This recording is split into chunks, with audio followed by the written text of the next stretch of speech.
On June 13, 2025, Iran launched a massive missile barrage against Israel, dubbed Operation True Promise III, in retaliation for Israeli airstrikes on Iranian nuclear and military facilities earlier that day. The attack marked a significant escalation in the ongoing conflict between the two nations and exposed vulnerabilities in Israel's multi-layered air defense system, particularly the renowned Iron Dome. This account details how Iran breached Israel's defenses, the strike on the Israeli Defense Ministry headquarters in Tel Aviv, and the costs associated with Iron Dome operations.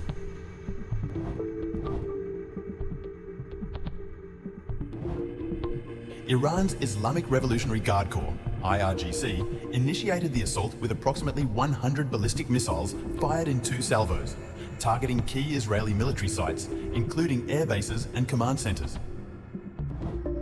The operation was a direct response to Israel's Rising Lion strikes, which targeted nuclear facilities in Natanz and Isfahan and killed senior Iranian commanders, including General Mohammad Bagheri and General Hossein Salami. Iranian state media described the missile barrage as the beginning of a crushing response, with Supreme Leader Ayatollah Ali Khamenei vowing to leave Israel helpless. The missiles included a mix of medium-range ballistic missiles, MRBMs, and, critically, hypersonic ballistic missiles, such as the Fatah series, which Iran claimed were used for the first time in this attack.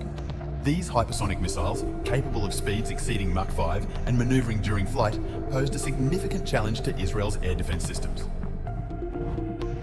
Unlike the slower, short-range rockets typically fired by Hamas or Hezbollah, which the Iron Dome is optimized to intercept, hypersonic missiles travel at extreme velocities and follow unpredictable trajectories, making them harder to track and intercept. Iran's strategy appeared to rely on saturation and sophistication. By launching a large number of missiles simultaneously, Iran aimed to overwhelm Israel's defenses, forcing the system to prioritize targets and potentially miss critical threats. The inclusion of hypersonic missiles further complicated the interception process, as these weapons can evade radar detection and outmaneuver interceptors designed for more conventional threats.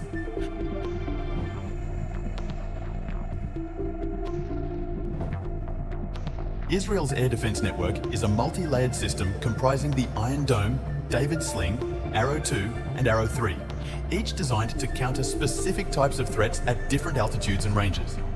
The Iron Dome, operational since 2011, is optimized for short-range rockets, 470 kilometers, and has a reported interception success rate of 85–90% against such threats.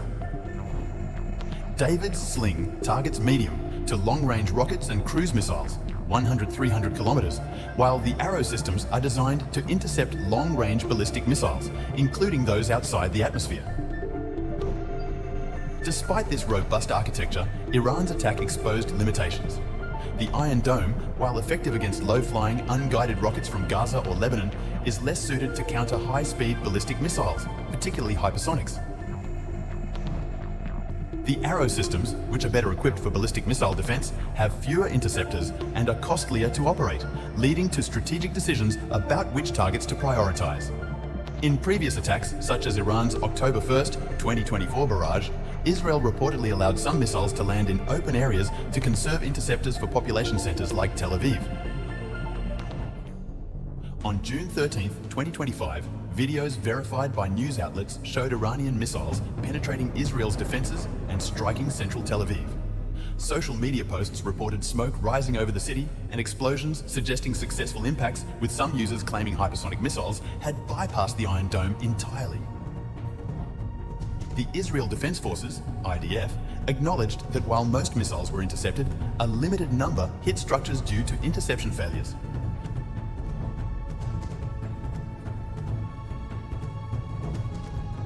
A particularly significant outcome of the attack was the reported strike on the Israeli Ministry of Defense headquarters in central Tel Aviv. Iranian state media claimed the IRGC successfully hit the facility, a claim partially corroborated by Israeli media reports of impacts near the building. A video showed a missile striking a part of Tel Aviv, where several military facilities, including the IDF headquarters, are located. The footage captured the Iron Dome, attempting to intercept the incoming missile, but the projectile evaded the interceptors and detonated, causing a visible explosion. The IDF reported that the attack caused property damage, but no direct injuries at the headquarters itself, However, across Tel Aviv and other areas, 21 people were injured, with 2 in serious condition, primarily from shrapnel or falls while rushing to shelters. Videos and photos showed damaged buildings and fires in the Ramat Gan area of Tel Aviv, with rescue teams evacuating residents. The strike on the Defense Ministry headquarters was symbolically and strategically significant. As the nerve center of Israel's military operations, the facility houses critical command and control infrastructure. Even if the damage was limited, the breach underscored Iran's ability to penetrate Israel's defenses and strike high-value targets, challenging the perception of Israeli invulnerability.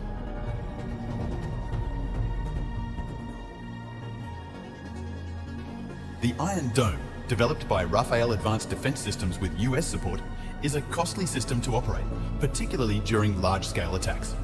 Each Tamir interceptor missile used by the Iron Dome is estimated to cost between $20,000 and $150,000, depending on the source and production batch. A 2014 estimate cited $20,000, $50,000 per interceptor, while a 2020 analysis suggested a total cost of $100,000, $150,000 per interception, accounting for operational expenses. In contrast, the rockets typically fired by Hamas, such as Qassam or Grad rockets, cost as little as $800, $3,000 each. During Iran's attack on June 13, 2025, the IDF reported intercepting approximately 50 of the 100 missiles in the first wave using the Iron Dome and other systems. Assuming a conservative estimate of $50,000 per Tamir interceptor and 2 interceptors fired per incoming missile, a common practice to ensure success, the cost of intercepting 50 missiles would be $5 million. However, this figure is likely an underestimate, as it does not account for other systems. The Arrow 2 and Arrow 3 systems used for ballistic missiles are far costlier, with each Arrow interceptor priced at approximately $3.5 million. David Sling interceptors cost around $1 million each. US Navy destroyers fired interceptors during the attack, adding to the overall cost borne by Israel's allies. For comparison, during Iran's April 13, 2024 attack, which involved 120 ballistic missiles, 30 cruise missiles, and 170 drones, Israel's defense costs were estimated at $550 million to over $1 billion for a single night. Iran's cost for that attack was estimated at $100, $200 million, highlighting the economic asymmetry. The June 2025 attack, though smaller in scale, likely incurred costs in the hundreds of millions for Israel, given the use of hypersonic missiles and the involvement of multiple defense layers. The June 13, 2025 attack demonstrated Iran's growing missile capabilities and its willingness to directly confront Israel's air defenses. The breach of the Iron Dome and the strike near the Defense Ministry headquarters in Tel Aviv sent a powerful message, both militarily and psychologically. Israeli Prime Minister Benjamin Netanyahu vowed a response, while Defense Minister Israel Katz declared that Iran had crossed red lines. The IDF called up reservists and continued strikes on Iranian targets, signaling a potential for further escalation. The economic burden of operating the Iron Dome, combined with the strategic challenge of countering hypersonic missiles, underscores the need for Israel to adapt its defense strategy. Proposals for cheaper interceptors, such as laser-based systems, are under consideration, but these remain in development. For now, Iran's ability to breach Israel's famed Iron Dome has reshaped the regional security landscape, raising questions about the sustainability of Israel's defensive posture in a prolonged conflict.